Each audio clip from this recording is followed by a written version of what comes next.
Hello నమస్తే, welcome to అమ్మగారి అబ్బాయి కుకింగ్ ఛానల్. నేను మీ భార్గవ్. ఈరోజు మన వీడియోలో అమ్మవారికి ఎంతో ఇష్టమైన అంటే లలితా సహస్రనామాల్లో చెప్పబడిన స్నిగ్ధోదనం అంటే దీన్నే కట్టు పొంగలి అని కూడా అంటామండి. అయితే ఈ స్నిగ్ధోదనాన్ని మన ఇంట్లో ఎలా తయారు చేసుకోవాలో ఈ వీడియోలో చూపిస్తాను. అయితే నవరాత్రిలో ఖచ్చితంగా అమ్మవారికి నైవేద్యాన్ని తప్పకుండా నివేదించండి.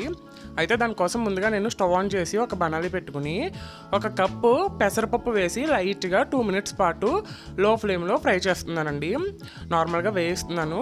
ఇలా 2 minutes పాటు వేయించిన తర్వాత ఒక కప్పు పెసరపప్పు కదా, దానికి ఒక కప్పు మామూలు బియ్యం వేసుకుని ఈ రెండింటిని కూడా ఇంకొక 2 minutes పాటు వేపుకుంటున్నాను అనమాట. ఇలా మొత్తం ఇవి లో ఫ్లేమ్లోనే మాడకుండా దోరగా ఫ్రై అవ్వాలండి. ఫ్రై అయితే కనుక మంచి కమ్మటి వాసన వస్తుంది. కొంచెం కలర్ చేంజ్ అయిన తర్వాత వాటిని వేరే గిన్నెలోకి తీసుకుని వీటిలోకి వాటర్ యాడ్ చేసుకుని మొత్తం కూడా బాగా కడగాలన్నమాట. ఇలాగ ఒకసారి బాగా కడిగిన తర్వాత ఆ నీళ్ళన్నీ కూడా వంపేసి మళ్ళీ రెండోసారి కూడా నీళ్లు పోసుకుని ఇంకొకసారి బాగా కడగాలి. ఇలా 2 సార్లు కడిగిన తర్వాత దీన్ని ఇప్పుడు మనం ఉడికించుకోవాలి. నార్మల్గా అన్నం వండుకున్నట్టే దీన్ని స్టవ్ పైన నార్మల్గా వండేసుకోవచ్చు. నేనైతే కుక్కర్లో ఉడికించుకున్నాను. ఇలా ఉడికించి పెట్టుకున్న తర్వాత ఇప్పుడు దీనికి తాలింపు వేసుకోవాలన్నమాట.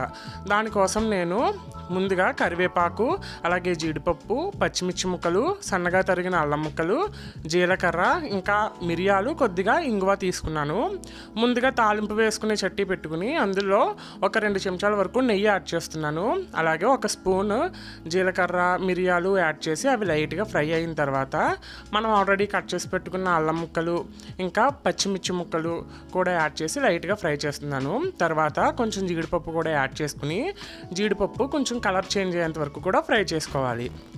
జీడిపప్పు కలర్ చేంజ్ అంతలా ఫ్రై అయిన తర్వాత మనం తీసుకున్న ఇంగువను కూడా యాడ్ చేసుకోవాలి. ఇది కూడా యాడ్ చేసేసుకుని కరివేపాకు తీసుకున్నాం కదా, దాన్ని కూడా ఇందులోకి యాడ్ చేసుకుని ఫ్రై చేసుకోవాలి. ఇది కొంచెం కారంగా ఉండే ఫుడ్ అండి, కానీ ఎక్కువ కారం వేయకూడదు, అందుకే తక్కువ పచ్చిమిర్చి వేసుకున్నాం. ఇది బాగా ఫ్రై అయిన తర్వాత మనం ఉడికించుకున్న అన్నంలో యాడ్ చేసేసుకుని రుచికి సరిపడినంత ఉప్పు యాడ్ చేసుకుని బాగా మిక్స్ చేసుకోవాలి. మీరు కావాలంటే ఈ అన్నం ఉడికేటప్పుడు కూడా ఉప్పుని యాడ్ చేసేసుకోవచ్చు. నేను లాస్ట్లో యాడ్ చేస్తున్నాను. ఇలా మొత్తం బాగా మిక్స్ చేసేసుకోవాలి. దీంట్లో ఇంకొంచెం నెయ్యి యాడ్ చేసుకుంటే చాలా కమ్మగా ఉంటుందండి.